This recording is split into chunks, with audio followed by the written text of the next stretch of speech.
Gente, só antes de começar, eu vou colocar aqui no vídeo aqui de baixo quantas vezes eu falei né. Então vocês me perdoem porque é um vício de linguagem muito ruim, mas vai dar tudo certo. E aí, pessoal, né? Meu nome é Matheus Duarte. Eu tô fazendo o mesmo curso que vocês. Eu espero que vocês estejam no mesmo curso que eu, mas talvez possam ter pessoas de outro curso. Mas hoje eu vou discutir com vocês um pouco de psicologia, exatamente porque eu abri esse canal. Né? Eu abri esse canal para poder discutir um pouco de psicologia, de história, de introdução ao direito e de antropologia, das matérias que eu faço, né? Mas se você for de outro canal e tiver interesse, seja muito bem-vindo. Gente, hoje eu vou falar da aula 4/5 de psicologia, né? Introdução, psicologia aplicada ao direito. Vou só dar um resuminho, né, do que eu entendi. Lembre-se de que pode estar alguma coisa errada, pode estar alguma coisa que eu entendi fora de contexto, então o que tiver assim vocês desconsideram e só jogam no comentário se puder. Né? Eu vou começar aqui falando de entrevista. Né? As entrevistas no estudo da psicologia, elas podem ser fechadas, semi-estruturadas e abertas. Né? Vamos começar pela fechada para chegar na aberta. As fechadas são mais conhecidas como as objetivas, são aquelas que você delimita não só a pergunta, como a resposta que o cara pode dar na entrevista. Então, é tipo uma prova objetiva, você vai lá e responde lá, marca um xizinho lá. Esse é o tipo de entrevista fechada. A semi-estruturada é aquela que você tem uma resposta, mas ela não, tipo assim, não é tão cercada. Tipo assim, um cara fala para você, né, do que você deve responder e você vai responder sobre aquela coisa específica. É aberto? É semi-aberto, né? Semi-estruturado, porque você está respondendo o que você quer, mas dentro de uma pergunta específica, entendeu? Por isso que é semi-estruturado. Então você tem um pedacinho para dissertar sobre o tema que ele te propôs. Já na aberta, ele vai te introduzir um tópico bem geral e você vai falar todo o resto. Tipo assim, o porquê que a sua rua está enchendo, né? Aí você vai falar, explicar um monte de porquês. Você pode falar de vários temas dentro desse rua, você pode falar de saneamento básico, pode falar do aumento do índice das chuvas, são muitas coisas, então você vai ficar aberto para falar qualquer coisa. A semi-estruturada tem isso, né, mais objetivo, né, por que choveu ontem, aí você já delimitou mais, né, a resposta do cara. Inventário, na minha concepção, né, do que eu entendi sobre a aula, inventário é basicamente toda pesquisa que precisa ser comprovada, né?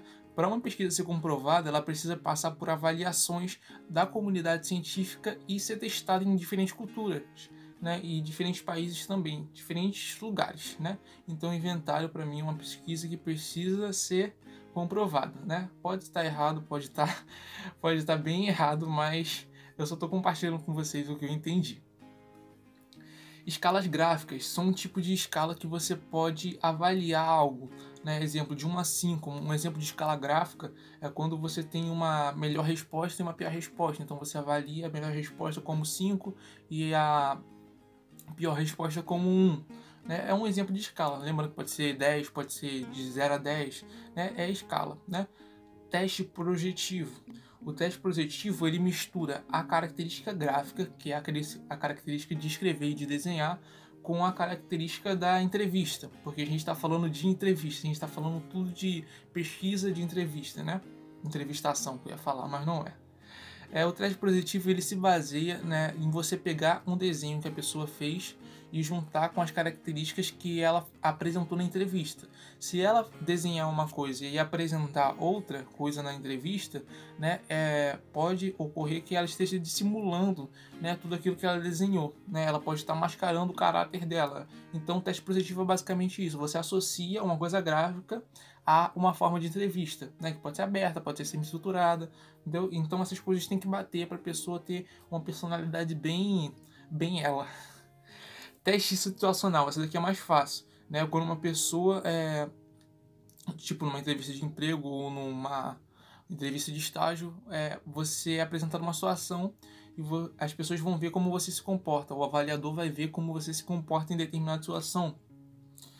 Psicologia social é aquela que diz respeito, né? Aquela que diz respeito, aquela que fala que a personalidade é construída ao longo da vida, né? E o meio de influência, ele vai formar o seu caráter, basicamente. Ele vai influenciar bastante na formação do seu caráter. Para a psicologia, a atitude ela é uma predisposição mental, a atitude não é uma ação, né? Depois eu vou entrar um pouco nisso. A predisposição mental para a psicologia era formada por cognição, por afeto e por comportamento. Agora, a meu ver, né? Lembrando que tudo é bem como eu entendi. Né? Pela cognição, né? Para a cognição formar a predisposição mental, você vai basicamente pensar por que você deve ser assim. Né? Lembrando que predisposição mental é a mesma coisa que atitude. Né? Então, o afeto, que é a segunda coisa que forma a predisposição mental, é se você tem alguma ligação afetiva com aquilo que está formando aquele paradigma na sua cabeça. E o comportamento são determinados comportamentos que facilitam você ficar com aquilo na sua cabeça, com aquela predisposição mental na sua cabeça. Predisposição a trabalhar, a não trabalhar, tem vários tipos de predisposição. Continuando, gente, eu tive que parar rapidinho, eu vou dar algumas pausas, mas vou continuar. Né? A predisposição mental ela é uma atitude. Mas qual é o conceito de atitude para a psicologia? Né? A atitude não é o fato de você agir alguma coisa, ter ação para a psicologia. É o fato de você já estar matutando aquilo na sua cabeça. Você já tem uma predisposição mental a fazer alguma coisa. Para a psicologia, a ação é um comportamento. É uma coisa que está dentro da predisposição mental, que eu aconselho vocês olharem em um plano de aula em outro lugar, porque é algo muito complexo, realmente. Né? A mente ela funciona melhor com generalizações e repetições. Bem claro, né? A atitude, já falei, e novo padrão. Né? Para a psicologia, o meio ele vai te influenciar na sua formação de caráter. Então, se você tem um lugar, né, que te influencia a ter preconceito com certas etnias, você tem grandes chances de adquirir esse novo padrão, essa predisposição mental a ter preconceito. E aí é um modo que a psicologia vê. Né? Um novo padrão, né? Aí botei uma setinha aqui para preconceito. Né? O único tipo de preconceito positivo seria as ações afirmativas, que seriam as cotas, né? Porque elas é como se fosse um preconceito, mas o preconceito é para poder ressarcir não, para poder colocar mais negros ou então mais deficientes, né, para poder ter mais inclusão, né? Tipo de preconceito positivo. Tipo de preconceito negativo vocês já conhecem. Né? Deixa eu ver. Estereotipo é a mesma coisa que generalização.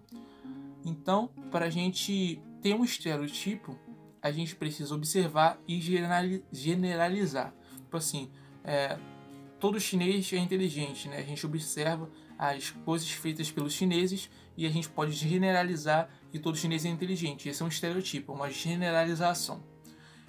Discriminação é uma ação, né? É um comportamento, que decorre da predisposição mental. Como eu te falei, a predisposição mental ela é formada por afeto, por comportamento e por cognição. Então a discriminação decorre de uma predisposição mental ruim, né? De um padrão ruim que está na sua cabeça, uma predisposição a fazer algo ruim. E estigma é um estereotipo. O que é um estereotipo? O estereotipo é uma generalização. É um estereotipo negativo com forte desvalorização social. Nem precisa citar nada, né? Tá bem claro. Teve um médico, né, que ele preferiu, né, acho que o nome, eu vou botar aí na tela, Bassaglia, ele preferiu fazer um termo chamado antipsiquiatria, porque a psiquiatria dos tempos passados, a psiquiatria era você jogar no manicômio, tem aquela toda desigualdade passada, então ele criou o termo antipsiquiatria. O nome dele vou botar aí na tela depois, se eu não botar me cobre no comentário. Então, tem uma lei, né, chamada Holocausto Brasileiro de 2001, que é a Lei 10.216, que ela proíbe hospitais psiquiátricos com características manicomiais. Né? Nem precisa citar quais características manicomiais, porque é bem claro, né? A pessoa já te deixa amarrado lá, sem tratamento, sem psiquiatra, sem médico, né? Só para você ver se você melhora da cabeça, né? Ou então quando você fica internado mais de 30 anos, isso é uma característica manicomial. A família, né, só partindo para outro ponto agora, ela é responsável pelo incapaz de desprovir de raciocínio. E o outro OBS é que a justiça somente a justiça pode obrigar alguém a fazer um tratamento obrigatório. Do contrário, a pessoa, enquanto não passou por uma avaliação de um perito judicial ou de um médico psiquiátrico, ele não pode, a pessoa tem direito de se recusar tratamento, por mais que você veja que a pessoa esteja doente, né? Não tem como amarrar, toma lá um remédio lá, a força não tem como. Então, as pessoas que não atrapalham o nosso cotidiano, elas podem ser tratadas na clínica da família. Mas as pessoas que atrapalham o nosso cotidiano, né?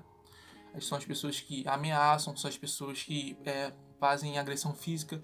Elas podem ser tratadas em 3 tipos de lugares. No CAPS 1, que são para pessoas esquizofrênicas, autistas e que são tratadas com terapeutas, mas pelo que eu pesquisei do CAPS 1, eu acho que é só consulta, não sei. O CAPS 2, que é um hospital do dia, em que a pessoa passa lá o dia em período integral, ela vai para lá certos dias e passa em período integral, e aí ela tem tratamentos lá específicos com médicos, psiquiatras e terapeutas, que eles ficam incentivando ela a melhorar além da medicação.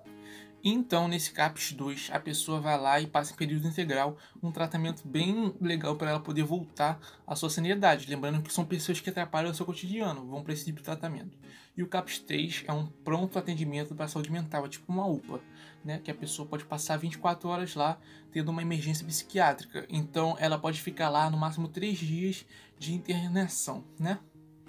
E se ela não conseguir, tipo assim, se ela piorar bastante, ela pode ser transferida para o hospital geral para passar no máximo 15 dias. Lá vai ter uma enfermaria, né, que é mais apropriada para o tratamento, para tratamentos mais fortes, e que esse tempo pode ser prorrogado por 2 vezes. Então dá para 45 dias, né? 15, 30, 45.